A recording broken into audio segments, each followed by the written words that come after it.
नमस्कार मित्रांनो, मी राहुल आवटे। आज बघताय आपण की नवीन टॉपिक एकदम अत्यंत महत्त्वाचा आणि हमखास आयोगाचा क्वेश्चन येतो, जो नेहमी कन्फ्यूज करणारा टॉपिक आहे। तो म्हणजे राष्ट्रपतीचे कायदेविषयक, म्हणजे राष्ट्रपतीचे जे अधिकार आहेत, मग कायदेविषयक असेल, कार्यकारी असेल, न्यायिक असेल, त्याच्यानंतर तुमचे लष्करी असेल, आणीबाणी विषयक असतील। म्हणजे त्याच्यातलं सगळ्यात महत्त्वाचं म्हणजे काय की कायदेविषयक आणि कार्यकारी याच्यामधला आपल्याला फरकच कळत नाही। आणि तेच आज आपण फरक एका विथिन सेकंदामध्ये तुम्ही उत्तर कसं काढताल त्या पद्धतीने आपण काय करणार तो फरक समजून घेणार आहोत। आज बघायचं आपल्याला सगळ्यात महत्त्वाचा फरक कायदेविषयक आणि कार्यकारी अधिकाराच्या राष्ट्रपती आणि राज्यपाल।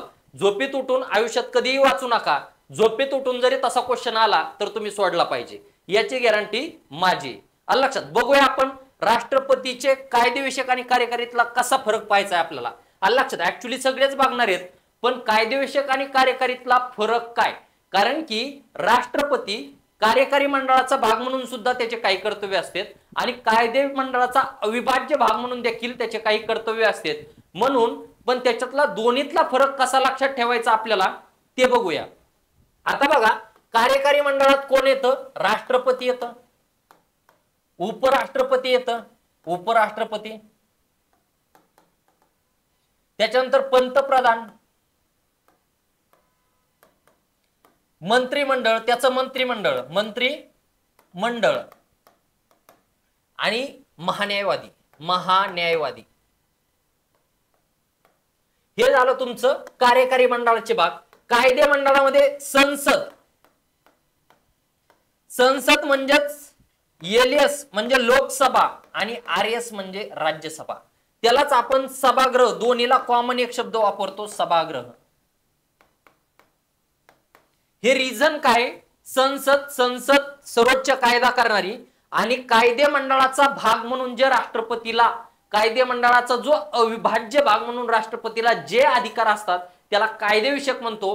कार्यकारी मंडळाचा भाग म्हणून जे अधिकार असतात त्याला कार्यकारी मंडळ म्हणतो। मग कार्यकारी काम जो करतो तो मनानं करत नाही, तो पंतप्रधान आणि त्याच्या मंत्रिमंडळाच्या सल्ल्यानुसार तो सगळं काम करत असतो, तो कार्यकारी मंडळाचा भाग असताना। लक्षात ऍक्च्युअली त्याचे सगळे कार्य, कायदेकारी असो किंवा कार्यकारी असो, त्याचे सगळे, पण कायदेविषयक आणि कार्यकारी ज्या वेळेस ह्या गोष्टीचा भाग म्हणून काम करल त्यावेळेस त्याच्या वाक्यामध्ये एकतर संसद हा शब्द पाहिजे, तिथं लोकसभा शब्द पाहिजे, किंवा राज्यसभा पाहिजे, किंवा सभागृह पाहिजे, किंवा कनिष्ठ सभागृह, वरिष्ठ सभागृह असा तरी शब्द प्रयोग पाहिजे त्या वाक्यात, तरच ते वाक्य कायदेविषयक अधिकाराचं असेल। बघा, ह्या चारहीपैकी एक जर शब्द असेल, चारहीपैकी एक शब्द पाहिजे कोणता तरी, एकतर संसद शब्द पाहिजे, कारण की संसद ही सर्वोच्च कायदाविषयक आहे।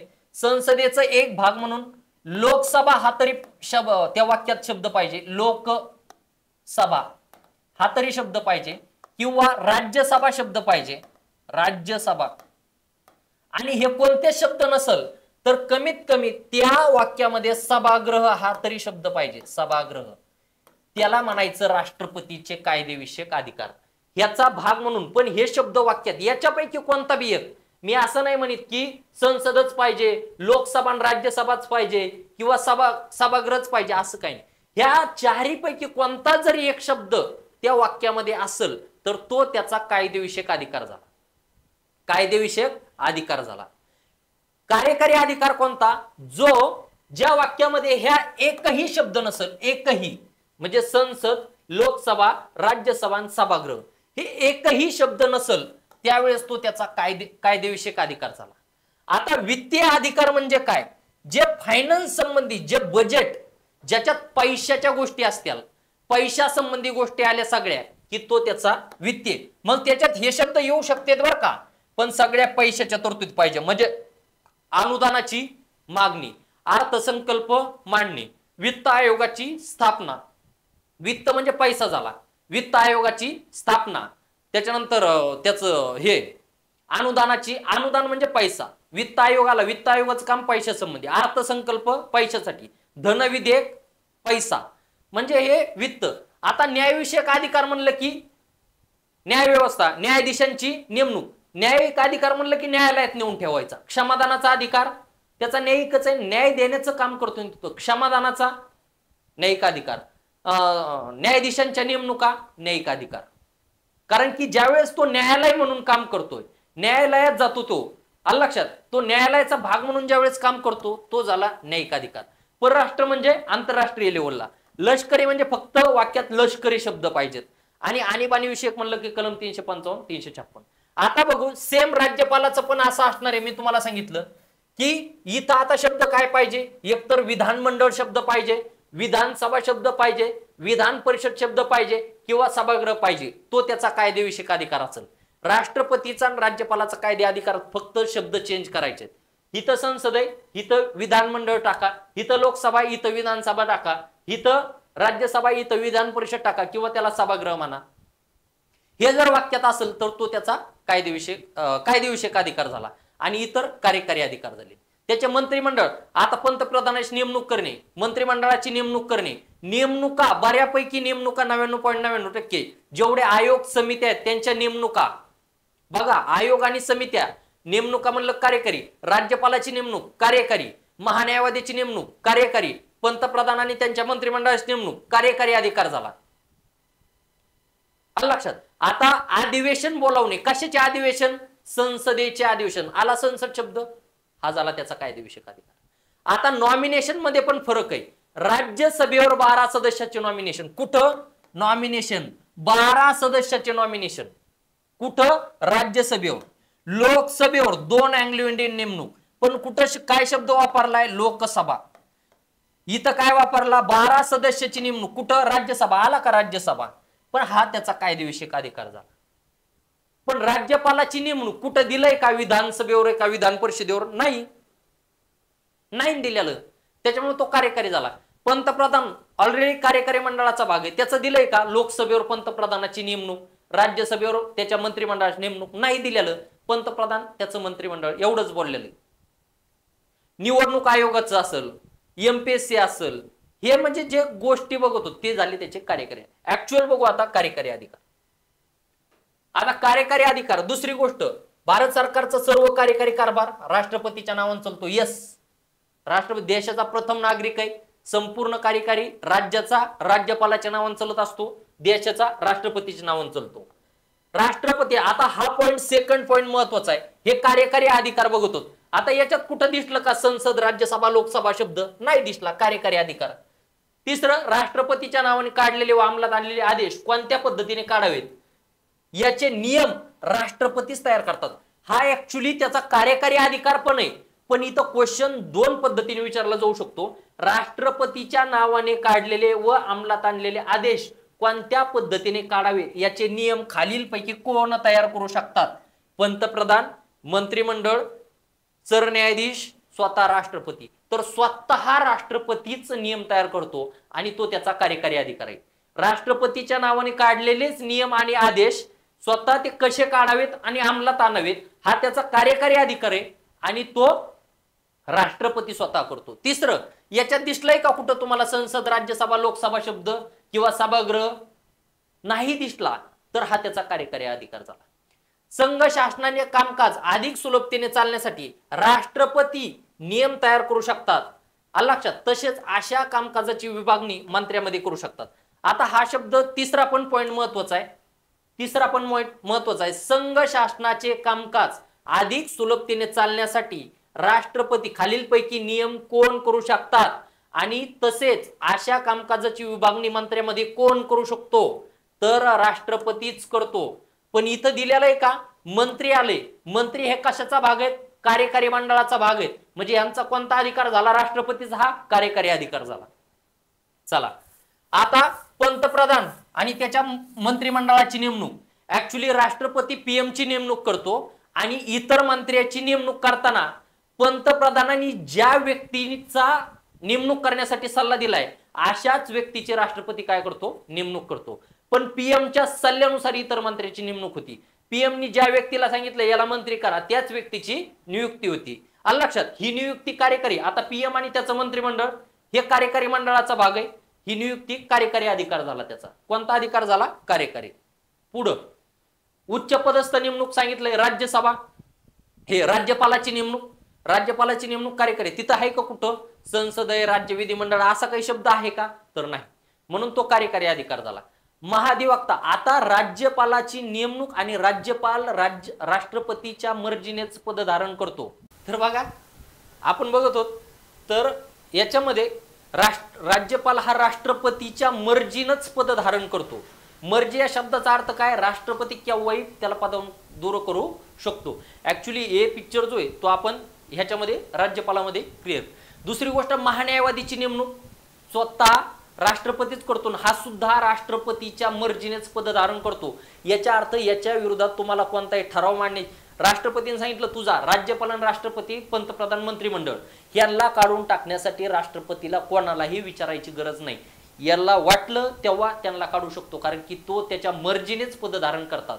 तर महान्यायवाद्याचं तर सगळं तोच बाळगपण करतो. कोण? राष्ट्रपती. म्हणजे त्याचे पगार, भत्ते, नेमणूक ते सगळं राष्ट्रपती ठरवतो, सगळं राष्ट्रपती ठरवतो. त्याचं दुसरं कुणीही काही ठरवत नाही. राष्ट्रपती म्हणला याला 50 रुपये पगार द्या, 50 रुपये. राष्ट्रपतीला वाटलं ₹1,00,000 द्यायचा आहे, ₹1,00,000. म्हणजे पगार, भत्ते, नेमणूक वगैरे सगळ्या बाबतीत तो महान्यायवादी राष्ट्रपतीच्या मर्जीनेच असतो. ओके, चला पुढे. मग राज्यपाल असेल, याच्यात कुठे दिलेले का? आणि अजून एक परंपरा मानली जाते महान्यायवादीची. महान्यायवादी म्हणजे मंत्रिमंडळाने विसर्जन झालं तर महान्यायवादीने सुद्धा राजीनामा द्यायचा, कारण की हा कार्यकारी मंडळाचा भाग आहे. मुख्य निवडणूक आयुक्त, UPSC अध्यक्ष सदस्य. आता इथं कुठे दिलेलं आहे का संसद, राज्य विधिमंडळ वगैरे शब्द दिलेला आहे का? यांच्या नेमणुकाबद्दल नाही. पण जसं मी शब्द वापरतो राज्यसभेवर, कशावर? राज्यसभेवर 12 सदस्याचं नेमणूक. कुठे? राज्यसभेवर. मी सांगितलं ना, एकतर वाक्यामध्ये संसद शब्द पाहिजे, किंवा लोकसभा पाहिजे, किंवा राज्यसभा पाहिजे, किंवा सभागृह हा जर वाक्यात शब्द असेल तर तो असतो राष्ट्रपतीचा कायदेविषयक अधिकार. म्हणजे 12 सदस्याची नेमणूक कुठेही राज्यसभेवर. राज्यसभा आला तो झाला त्याचा कायदेविषयक अधिकार. 2 सदस्याचं नेमणूक म्हणजे अँग्लो इंडियन. लोकसभेवर कुठं शब्द आला? लोकसभा हा शब्द आला, लोकसभा हा शब्द आला. लोकसभा शब्द आला म्हणजे तो त्याचा कोणता कायदेविषयक अधिकार झाला? कुठं? कायदेविषयक अधिकार झाला. आता न्यायाधीशांची नेमणूक करतो राष्ट्रपती, हा न्यायालयाशी संबंधित आला, न्याय शब्द आला म्हणजे न्यायालयाशी संबंधित झाला तो, म्हणजे असं. ओके, इतर नेमणुका ह्या त्याच्या. राष्ट्रपती, आता चॅनल ऑफ कम्युनिकेशन म्हणजे याला म्हणतो पंतप्रधानाचे, किंवा आता याच्या जागेवर काय नाही, राष्ट्रपतीच्या जागेवर राज्यपाल टाकून द्यायचे, तेच त्याचे कायदेविषयक आणि तेच त्याचे कार्यकारी अधिकार असणार. काही फरक नाही. तुम्हाला कायदेविषयक राज्यपालाचे विचारू किंवा राष्ट्रपतीचे विचारू. इथं मी वर सांगितलं संसद, राज्यसभा, लोकसभा किंवा सभागृह हे वाक्यात शब्द पाहिजे, तो त्याचा कायदेविषयक राष्ट्रपतीचा अधिकार असेल. तेच मी काय सांगतोय तुम्हाला, राज्य विधिमंडळ, विधानसभा, विधान परिषद किंवा सभागृह हा जर शब्द असेल, कनिष्ठ किंवा वरिष्ठ सभागृह हे जर शब्द असेल तर तो राज्यपालाचा कायदेविषयक अधिकार झाला. इतर अधिकार ते काय असणार? त्याचे कार्यकारी. काही फरक नाही. आता चॅनल ऑफ कम्युनिकेशन हा व्हेरी आणि व्हेरी IMP कलम 78. चॅनल ऑफ कम्युनिकेशन म्हणजे काय असतो? इथं राष्ट्रपती असतो, इथं वर PM असतो आणि इथं मंत्रिमंडळ असतं. कोण असतं? मंत्रिमंडळ. बघा PM काय करायला लागलाय? PM काय करतोय? राष्ट्रपती आणि मंत्रिमंडळ यांच्यामधला दुवा म्हणून काम करायला लागले. इथं मध्यस्थी म्हणजे यालाच आपण चॅनल ऑफ कम्युनिकेशन म्हणतो, यालाच पंतप्रधानाचे कर्तव्य म्हणतो, यालाच पंतप्रधानाचे कर्तव्य म्हणतो. कलम 78. तेच कलम 167 मध्ये खाली राज्याच्या बाबतीत इथं राज्यपाल चॅनल ऑफ कम्युनिकेशन म्हणतो, यालाच आपण पंतप्रधानाचे कर्तव्य किंवा दुवा म्हणून काम करणे म्हणतो. राष्ट्रपती आणि मंत्रिमंडळ आणि राष्ट्रपती यांच्यामधला दुवा PM आहे. राज्यपाल आलं लक्षात, मुख्यमंत्री आणि मंत्रिमंडळ. हिथं कलम 67 आणि हिथं कलम 78 आहे. कलम 78 इथं 167. इथं राज्यपाल आणि मंत्रिमंडळ यांच्यामधला दुवा म्हणून कोण काम करतं? तर मुख्यमंत्री काम करतो. म्हणजे हे सगळं चॅनल ऑफ कम्युनिकेशन म्हणजे मुख्यमंत्री, मंत्रिमंडळ, पंतप्रधान, मंत्रिमंडळ आणि राष्ट्रपती यांचा जो संबंध दाखवलेला असतो, हे सगळे कशाचे भाग झालेले? कार्यकारी मंडळाचे भाग झाले. कलम 167 किंवा कलम 178 याच्यामध्ये काही बदल करायचं नाही, फक्त इथं राष्ट्रपतीच्या जागेवर राज्यपाल टाकायचा आणि पीएमच्या जागेवर मुख्यमंत्री टाकायचा. कलम 167 ला चॅनल ऑफ कम्युनिकेशन, त्यालाच आपण म्हणतो पंतप्रधान आणि राष्ट्रपती आणि मंत्रिमंडळ यांच्यामधला दुवा पंतप्रधान, राज्यपाल आणि मंत्रिमंडळ यांच्यामधला दुवा मुख्यमंत्री. आणि याचे 78 आणि कलम 167 चॅनल ऑफ कम्युनिकेशन म्हणून फक्त आणि फक्त 3च कार्य असतात. चौथा पर्याय जरी आला तरी वडून ताणून लावायचा नाही, तुम्ही फिटच करायचं. चॅनल ऑफ कम्युनिकेशन म्हणून पंतप्रधानाचे किती काम आहेत तर 3च काम आहेत. किती? 3च. किंवा मुख्यमंत्र्याचे किती काम आहेत तर 3च काम आहेत. कलम 78 आणि कलम 167. चौथा पर्याय टाकू, पाचवा पर्याय टाकू, किती टाकू, फक्त 3च काम आहेत ना, 3च डोक्यात ठेवायचे. पहिलं काय? एक काय सांगतंय बघा, राष्ट्रपती पंतप्रधानाकडून केंद्र शासनाच्या कामकाजाबाबत कोणतीही माहिती मागल. इथं पीएम आला, पीएम आला म्हणजे हा कार्यकारी मंडळाचा भाग झाला 100%. पीएम कार्यकारी मंडळाचा भाग आहे, आलं लक्षात. आणि मंत्रिमंडळाच्या बद्दल म्हणजे कलम 78 किंवा कलम 167 चॅनल ऑफ कम्युनिकेशन मध्ये 3च तरतूद आहेत. पहिली तरतूद कोणती आहे की मनानं पीएम न काय आहे त्याचं दैनंदिन कामकाजाबाबत माहिती कोणाला द्यायची? पीएमला द्यायची. पीएमला माहिती, हे राष्ट्रपतीला माहिती द्यायची किंवा राज्यपालाला मुख्यमंत्र्यांनी माहिती द्यायची, दैनंदिन माहिती. जर पीएमनी तशी माहिती दिली नाही तर राष्ट्रपती किंवा राज्यपाल मुख्यमंत्र्याला काय सांगू शकतात? तू मला माहिती का नाही दिली, आता तू मला माहिती दे. म्हणजे जर पंतप्रधानाने जर संघाविषयी म्हणजे संघाच्या कामकाजाविषयी म्हणजे केंद्राच्या कामकाजाविषयी जर माहिती दिली नसेल तर राष्ट्रपती स्वतः पीएमला ती माहिती मागू शकतात किंवा राज्यपाल स्वतः मुख्यमंत्र्याला मागू शकतात. ही दुसरी तरतूद. आणि तिसरी तरतूद, एखादा निर्णय एखाद्या मंत्र्याने घेतलेला असेल आणि तो मंत्रिमंडळासाठी मतदानासाठी टाकलेला नसेल किंवा मंत्रिमंडळाचा विचार घेतलेला नसेल त्याच्यावर, तर राष्ट्रपती पीएमला सांगतात आणि राज्यपाल मुख्यमंत्र्याला सांगतात तो निर्णय सर्व मंत्रिमंडळाच्या विचारार्थ ठेवा. असे 3च काम म्हणजे चॅनल ऑफ कम्युनिकेशन असतं. एक तर पीएम न दैनंदिन कामकाजाबद्दल सगळी माहिती केंद्राची राष्ट्रपतीला कळवायची. दुसरी गोष्ट, पीएम न जर माहिती कळवली नाही तर स्वतः पण राष्ट्रपती पीएम कडून ती माहिती मागतात. आणि एखाद्या मंत्र्याने घेतलेला निर्णय जर मंत्रिमंडळासाठी विचारार्थ राखून ठेवलेला नसेल तर राष्ट्रपती किंवा राज्यपाल ते पीएमला किंवा मुख्यमंत्र्याला सांगतात तो निर्णय मंत्रिमंडळाच्या विचारार्थ राखून टाक. चॅनल ऑफ कम्युनिकेशन म्हणजे दुवा असतो मंत्रिमंडळा संबंध. आणि हे 3च काम आहेत. आणि हे सगळे मंत्रिमंडळ पीएम आणि मुख्यमंत्र्यासंबंधी म्हणजे हे कशाचे भाग आहेत? कार्यकारी मंडळाचे. म्हणजे हे कोणता अधिकार झाला? त्यांचा कार्यकारी अधिकार झाला. एसटी ओबीसी यांच्या आयोगाची स्थापना बघा, आयोगाची स्थापना आंतरराज्य परिषद बघा, एससी एसटी आणि ओबीसी बघा. आता फायनान्स कमिशन स्थापन करणे, एफसी फायनान्स कमिशन स्थापन करणे, फायनान्स म्हणजे वित्त, हे स्थापन करणे हा कायदे हे वित्तीय अधिकार झाला. पण याचा अहवाल, फायनान्स कमिशनचा अहवाल सभागृहामध्ये मांडणे, संसदेत मांडणे, संसद हा शब्द आला बघा. फायनान्स कमिशनचा अहवाल संसदेत मांडणे. फायनान्स कमिशनची स्थापना वित्तीय अधिकार झाला राष्ट्रपती आणि राज्यपालाचा स्थापना करणे, पण त्यांचा अहवाल सभागृहात मांडणे किंवा सभागृहासमोर मांडणे हा झाला त्यांचा कायदेविषयक अधिकार. किंवा इतर आयोग आहेत एससी एसटी ओबीसी, हे आयोगाची स्थापना करणे हा याचा कार्यकारी अधिकार झाला. आणि यांचे अहवाल सभागृहासमोर मांडणे म्हणजे जेवढे आयोग आहेत ना, जेवढे आयोग ज्याची स्थापना राष्ट्रपतींनी केलेली, पण फक्त फायनान्स आयोग सोडता, फायनान्स आयोग हा वित्तीय अधिकार झाला त्याचा. पण इतर एससी एसटी ओबीसी जेवढे काही आयोग असतील त्याची स्थापना करणे हा त्याचा कार्यकारी अधिकार झाला. आणि त्यांचे अहवाल संसदेत मांडणे हा त्याचा कायदेविषयक अधिकार झाला. कायदेविषयक अधिकार झाला. मग अहवाल कोणते बी असू, ज्यावेळेस त्याला सभागृहात अहवाल कोणते बी असू ज्यावेळेस त्याला सभागृहात मांडायचे ते त्याचे कायदेविषयक अधिकार झाला, कारण की त्याचा सभागृह हा शब्द आहे.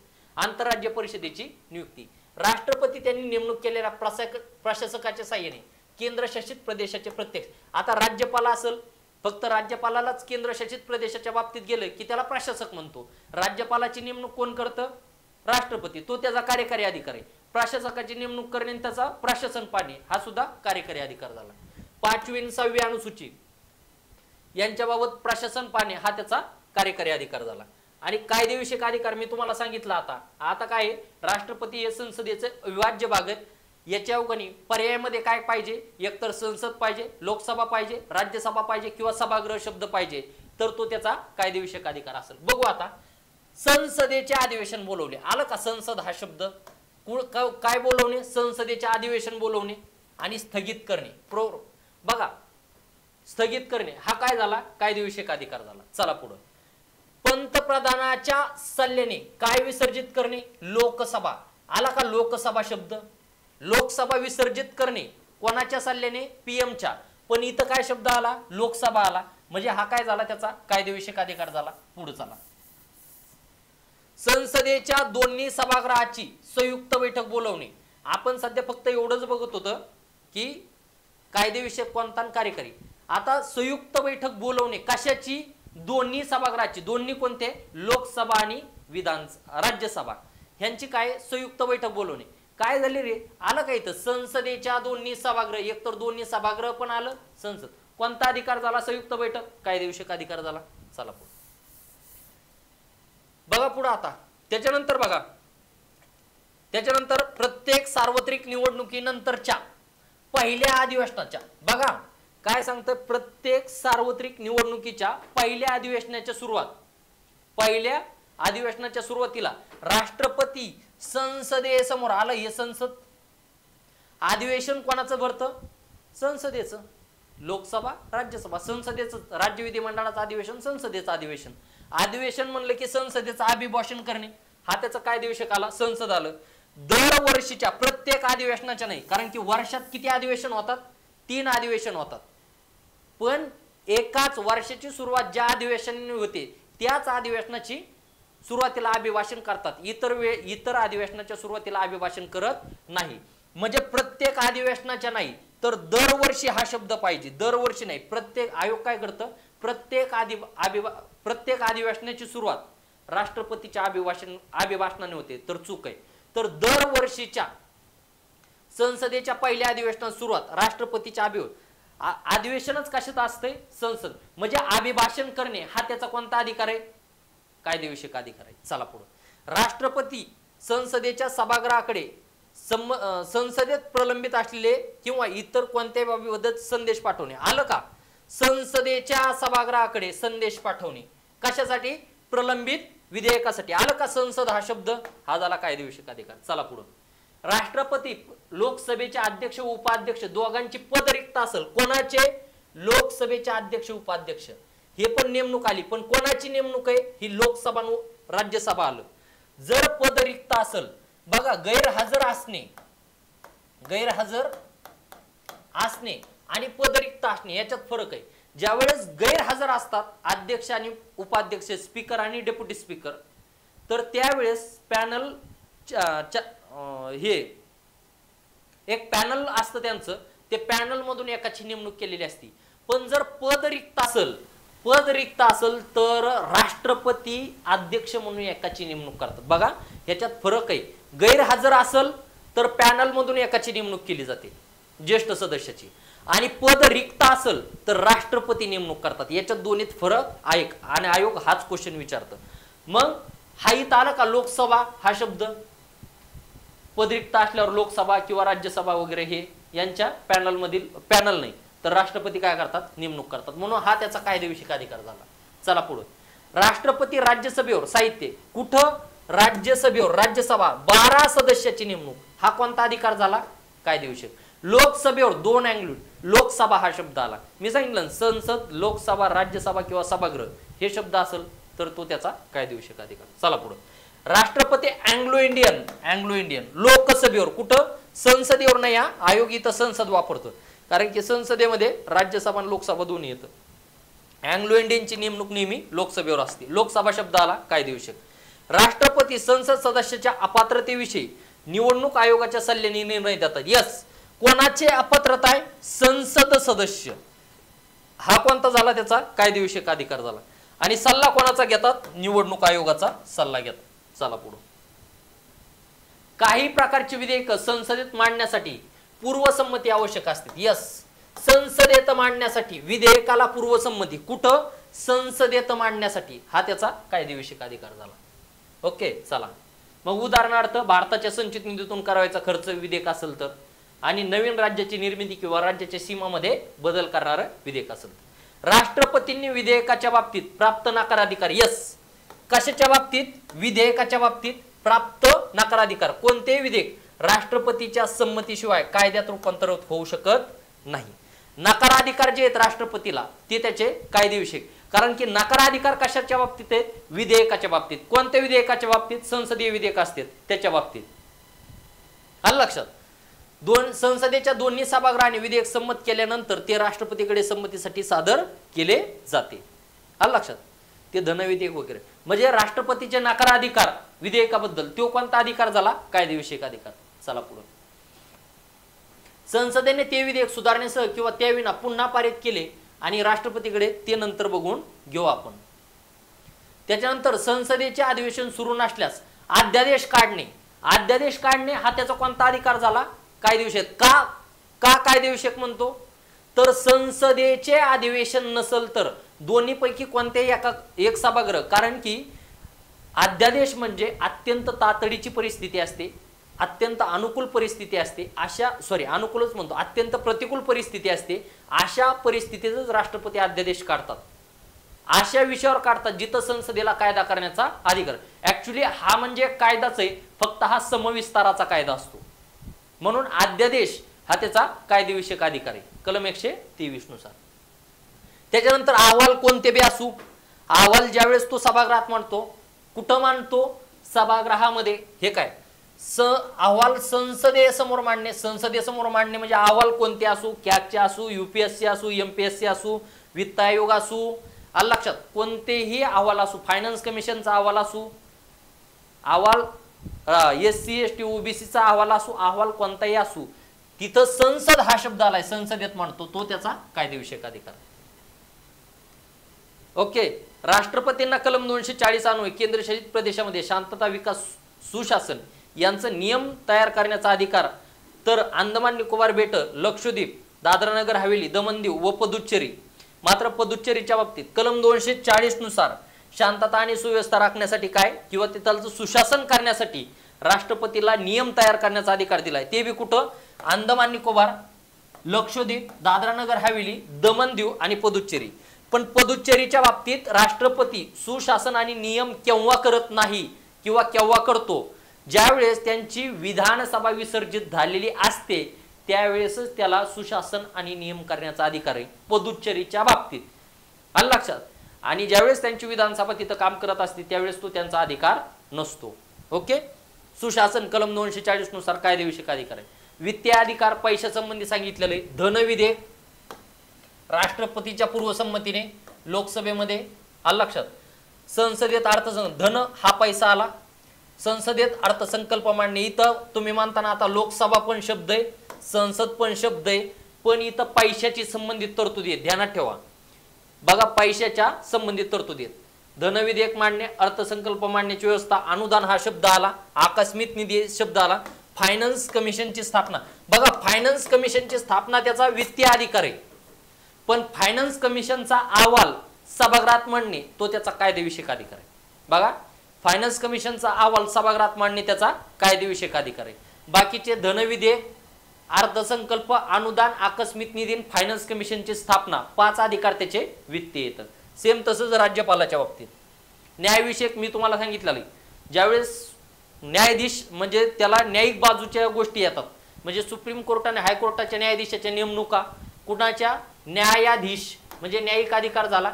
राष्ट्रपती मत मागू शकतात कलम 143 म्हणजे सल्ला घेणे, सुप्रीम कोर्टाचा सल्ला घेणे. कलम 143 हा जो सल्ला आहे तो सुद्धा त्याचा न्यायिक अधिकार आहे, आणि क्षमादान हा सुद्धा त्याचा न्यायिक अधिकार आहे.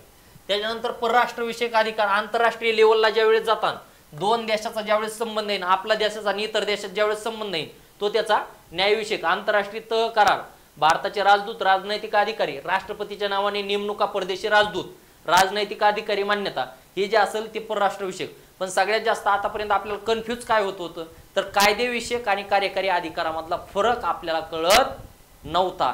ते आपल्यासाठी चॅलेंजिंग होतं. आलं लक्षात? त्याच्यानंतर लष्करी अधिकार तर माहिती आहे तुम्हाला, लष्कर म्हणून जेवढं संबंध असतील तुमचा आपल्या आर्मी संबंधी, संरक्षण दलाचे सरसेनापती, आर्मी नेव्ही म्हणलं की संरक्षण दल आलं, आर्मी नेव्ही एअरफोर्स, लष्करी अधिकार झाला, हे तिन्ही दल. युद्ध आणि शांतता विषयीचे सर्व निर्णय राष्ट्रपतीच्या. युद्ध हा शब्द आला की लष्कर तुम्हाला लगेच आर्मी दिसती, युद्ध शब्द आला की आर्मी दिसती, त्याच्यामुळे तो लष्करी अधिकार.